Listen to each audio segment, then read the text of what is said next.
خلي بالك مش كل تعبك جاي من الظروف. اوقات كتير السبب بيكون عادات صغيرة احنا بنعملها كل يوم، هي اللي بتسرق طاقتنا وحياتنا حتة حتة. على قناة بي ديفا احنا هنا علشان نفك قيودنا ونستعيد حياتنا. تعالي النهاردة نكتشف العادات دي ونسيبها ورا ظهرنا عشان نعيش حياة تستاهلنا. أول عادة بتسرق حياتك هي القلق من آراء الناس. كل مرة تسيبي حد يتحكم فيكي كأنك بتسلمي حياتك في إيده. زي مثلا لما تبقي عايزة تلبسي حاجة معينة أو تعملي مشروع لكن تراجعي نفسك عشان حد ممكن يقول تعليق. النتيجة انت بتخسري لحظات وسعادة على الفاضي. من النهاردة خلي رأيك أهم رأي في حياتك. تاني عادة الكلام السلبي مع نفسك. الكلمة اللي بتقوليها لنفسك بتتزرع في عقلك زي بذرة. لو كل يوم تقولي أنا مش نافعة، أنا فاشلة، أنا مش قادرة، هتصدقي وتعيشي الدور. جربي من النهاردة حتى لو على حاجات صغيرة تقولي أنا هتعلم، أنا هقدر.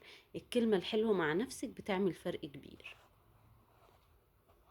تالت عادة الغرق في الماضي أو الخوف من المستقبل. الذكريات والمخاوف لما بتسيطر عليكي بتعطلك عن الاستمتاع بيومك. زي مثلا لما تفضلي تفكري في موقف قديم حصل من سنين وتعيشي الندم بدل ما تعيشي دلوقتي.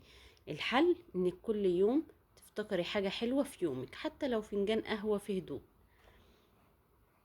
رابع عادة إهمال الصحة. جسمك هو اللي بيشيلك في الدنيا، لما تهمليه بيضعف من غير ما تحسي. لما تفضلي تقولي مش فاضية اتحرك وفي الآخر طاقتك تخلص، ابدأي بحاجة بسيطة، 10 دقايق مشي في البيت أو أكلة صحية بدل وجبة سريعة. خامس عادة بقى لما تقولي نعم للجميع على حساب نفسك. اللي بيفضل يرضي الكل بينسى نفسه. كل يوم بتساعدي الناس وتنسي وقتك ومشاريعك، النتيجة استنزاف كامل. ابدأي قولي لأ بأدب عشان تحمي وقتك وطاقتك. سادس عادة وهي القرارات العشوائية. قرارات من غير تفكير ممكن تندمي عليها بعدين. زي مثلا تشتري حاجة غالية من غير ما تحتاجيها، أو تقبلي شغل مش مناسب بيكي بس عشان الناس قالت عليه. من النهاردة خدي نفس قبل أي قرار مهم وفكري فيه كويس. نيجي بقى لسابع عادة وهي لعب دور الضحية. الشكوى المستمرة بتستهلك طاقتك من غير ما تغير الواقع بتاعك. بدل ما تعيدي الكلام على المشكلة جربي تعملي خطوة صغيرة حتى لو بسيطة لحلها. تامن عادة معانا وهي البيئة السامة. الناس اللي دايما محبطين بيسحبوا منك الأمل والتوازن. زي صاحبة طول الوقت تقولك مش هتعرفي تعملي ده، أو لا لا دي فكرة فاشلة. الحل لازم تحطي مسافة أمان بينك وبينهم، أو على الأقل وقت أقل معاهم. تاسع عادة بقى وهي إدمان الموبايل. الساعات اللي قدام الشاشة بتسرق وقتك وفرصك.